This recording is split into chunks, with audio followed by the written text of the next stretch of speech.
Samajwadi party के वरिष्ठ नेता और पूर्व सांसद आजम खान समेत 7 लोगों को 2019 के डकैती मामले में बड़ी राहत मिली है।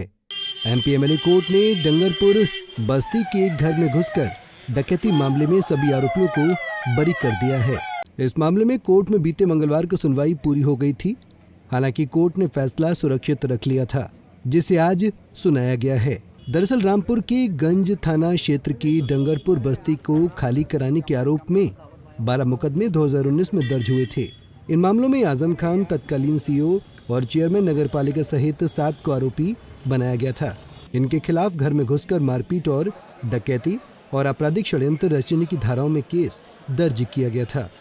जी, ये डूंगरपुर से रिलेटेड मैटर था, जिसमें 2016 में उनका एलिगेशन है कि 3/2/2016 में डूंगरपुर के घर पे आले हसन साहब, उस टाइम तत्कालीन सीईओ, उस टाइम के चेयरमैन और तमाम दीगर लोग ये आए और उन्होंने हमारे घर को तोड़ लिया और 15,000 रुपए लूट के चले गए।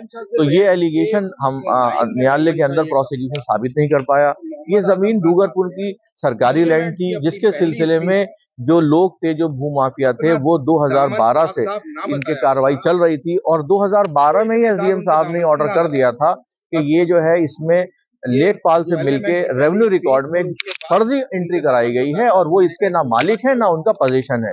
2012 के बाद उन्होंने high court, civil court, revenue court, तमाम कोर्ट का दरवाजा खटखटाया, उनको कहीं से राहत नहीं मिली और ये कंफर्म हो गया कि ना उनका टाइटल है और ना ही उनका इसके अंदर पोजीशन है।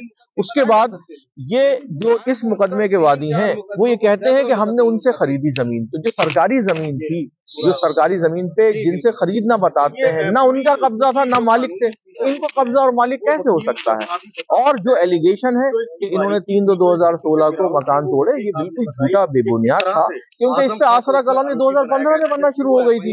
तो ये तमाम बातें देखने के बाद न्यायालय ने सबको आरोप से बरी कर दिया है। बता दें कि सपा सरकार के दौरान डूंगरपुर में आसरा आवास बनाए गए थे।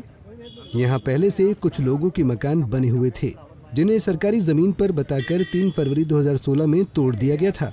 बीजेपी की सरकार बनने पर इन लोगों ने 25 जुलाई 2019 में गंज कोतवाली में मुकदमे दर्ज कराए थे। 12 लोगों ने अलग अलग केस दर्ज कराए थे। शिकायत दी गई कि सपा सरकार में आजम खान के इशारे पर ही पुलिस और सपाइयों ने बस्ती में आसरा आवास बनाने के लिए उनके घरों को जबरन खाली कराया था। इस दौरान उनके साथ मारपीट और लूटपाट की गई। मकानों पर बुलडोजर चलवाकर ध्वस्त किया गया। पंजाब केसरी टीवी के लिए रामपुर से रवि शंकर की रिपोर्ट। हमसे जुड़े रहने के लिए हमारे YouTube चैनल को सब्सक्राइब करें और नई वीडियो की नोटिफिकेशन के लिए बेल आइकॉन को दबाएं। अगर आप ये वीडियो Facebook पर देख रहे हैं तो लाइक जरूर करें और ज्यादा से ज्यादा शेयर करें। धन्यवाद।